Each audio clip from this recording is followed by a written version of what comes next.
Long story short, I am a single mom, and my son's father has not been in the picture since my son was very young. He's been gone for so long that it's like I made my son by myself. Today we were sitting in the car, and somehow we got on the conversation of like marriage and dad, because I like watching like romantic videos and movies, and my son was just like, I wonder when that's gonna happen for us, like talking about family. And I know I always tell him, like, we're our own family. But I understand what he's saying because I do want that for us, too. I want us to have that male figure in our life that is like an amazing role model for him, an amazing partner for me. And then he said, I can't wait to call someone dad again. I didn't immediately lose it, but that really hit my heart. So you guys watch this video, and I'm gonna break this video down into two categories, right? I'm first gonna break it down from the child's perspective, and also I'm gonna break it down from the mom perspective, right? So from the child perspective, this video just clearly shows that children crave two-parent households. Like literally, children crave two parents household. Like if you look at the statistics, right? The statistics point out that children that are raised in a two parent household tend to live longer, tend to be more successful in school or education, tend to be more successful in life, tend to don't get in trouble with law enforcement, tend to be good citizens in society. So children that are being raised in a two parents household have a high chance to be successful in life, right? So the son, right? The son is like, oh, I hope, when is this gonna happen for us? I hope I could call somebody dad again. This just shows that two children crave two parents household.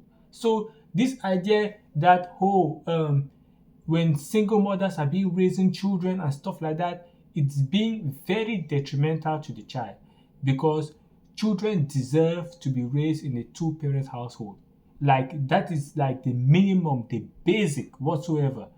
Children deserve to be raised in a two parent household because it's best for the child, and it's best for the mental health of the child and for the development of a child. For a child to be raised in a two parent household is the ideal situation ever. Like this has been going on for centuries. Like this is not something new. It's been going on for centuries, like since God created the earth. Adam and Eve had a child, and they raised the children.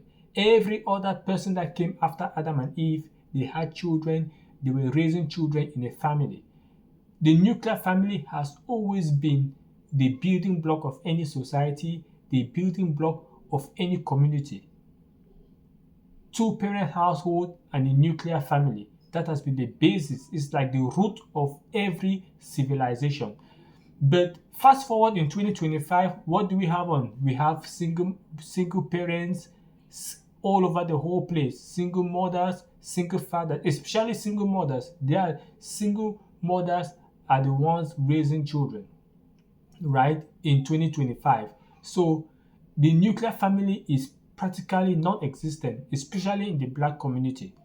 In the black community, we have a high rate of single motherhood in the black community as compared to other races of people. So that is why we have high crime in the black community.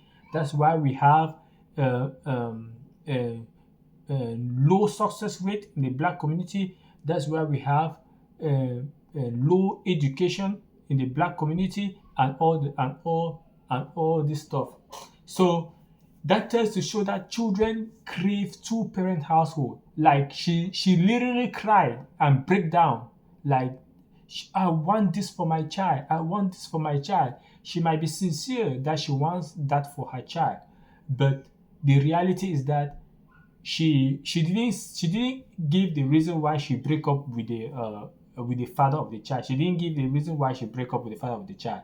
But in reality, she herself she wants a father figure in the child's life, and she also wants a masculine man for herself too, right? For herself too, she wants a masculine man, and also for the child. Women crave that, right? Women crave companionship. Like women want that. They want to be married, and they want to have a masculine man in their life. So she herself, she's feeling the pain, and she can feel the pain that the child is feeling, and she can also feel the pain. But then now, let me go now to the mother's perspective, right? The mother's perspective. So you were going out with this guy, like she didn't give the reason why they break up, but she said that the child's father has been absent in his life like for the longest time now. Like it's like she had the child by herself. So what if you find a man, right? If you're a woman and you find a man, and you see this man to be worthy enough for you to lay down with him and have his child, that means you value that man and you value the relationship. So basically, that man should be your husband.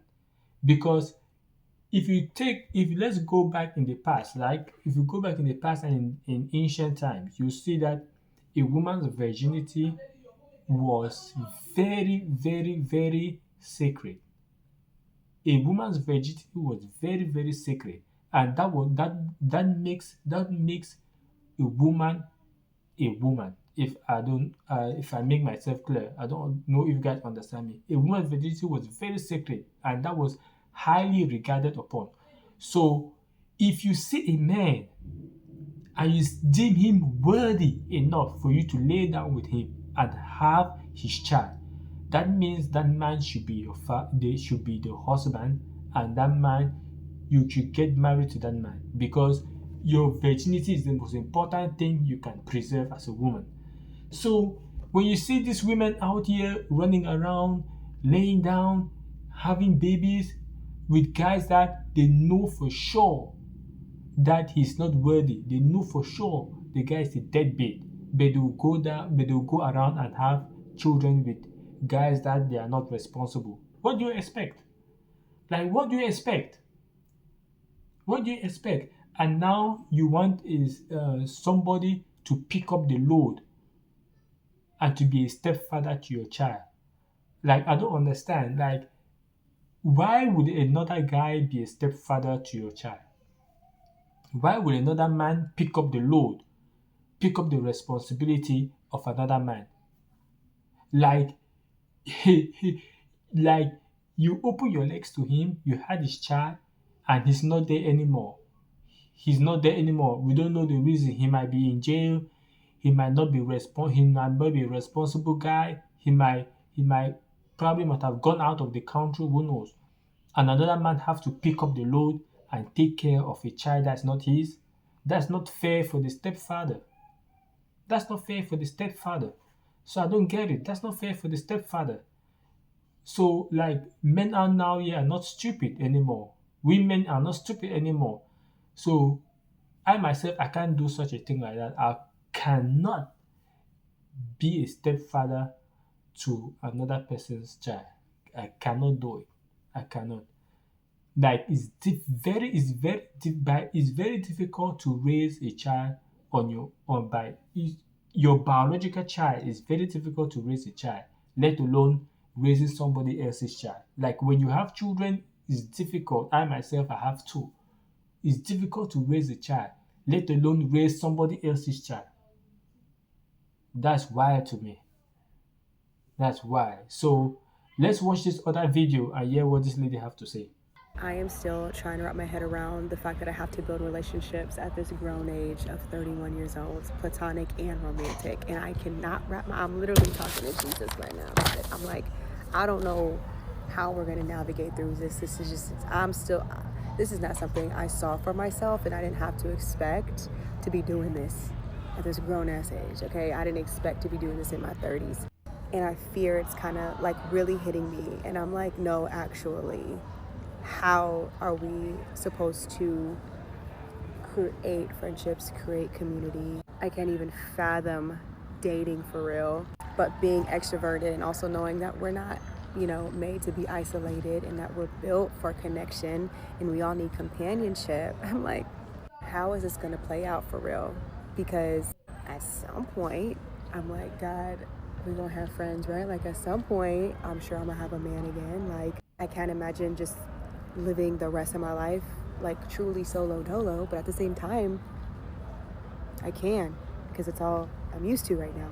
And some days like this, it definitely makes me really sad because I do feel like I thrive when I'm by myself, but I also don't like that, even from like a dating perspective, because I do struggle with like to my deepest core, I do struggle with being lonely, and I don't like that feeling. And so when moments like this, like when those deep issues, like when they start to come up to the surface, it's really hard to navigate and it's really hard to grieve.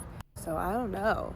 Like, it feels like I'm in a growing pain in life right now, I guess. And I just feel like a really lonely single mom. So basically, she's saying that she can't fathom the fact that she's in her 30s and she still have to be out there dating and to be looking for a man. See, you see, this is one of the thing that most women face, right? Like in your 20s, when you are hot and you're in your 20s, that's the best time for you to lock down a man, lock down a husband in your 20s, because women naturally will usually go for younger women. Like that's a man's nature. Like women will naturally go for younger women. So in her 20, when she was 20 years old, she should have been dating seriously to lock down a good husband so that she can get married and have a family.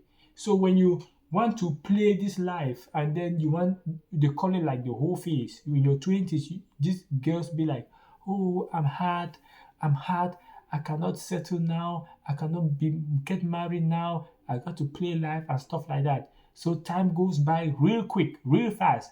By the time you hit 30, you be like, damn, I'm 30, I'm 35 years old.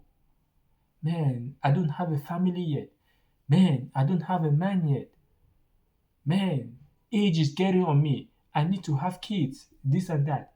That's because of poor choices you made in your 20s. That's because of the poor choices she made in her 20s. That's just it. So, who do you have to blame? Blame yourself. All right. Okay, guys, this concludes the video. Like, share, subscribe. Tell me what you like. Do you agree? Do you disagree with my take, or do you agree with the ladies on the video? Like, share, subscribe. This is gonna help the algorithm, help support this channel. I really appreciate you listening. Thank you. See you guys in the next one. Peace.